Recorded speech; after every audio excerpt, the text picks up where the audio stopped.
The major content on the site is sort of separated between modules and practice questions.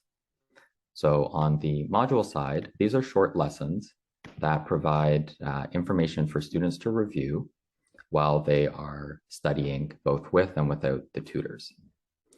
So at this point, students are trying to master these concepts, right? We've talked about the importance of mastery of different topics.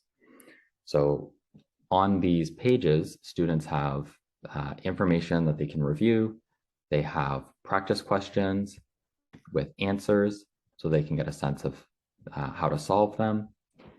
There are related lessons over here to grasp sort of the bigger picture. And finally, there are specific questions that they can try to test their understanding. The lessons are sort of laid out in order per se, in a logical order. And although are largely consistent with the Canadian curriculum, it's very much applicable for the US as well.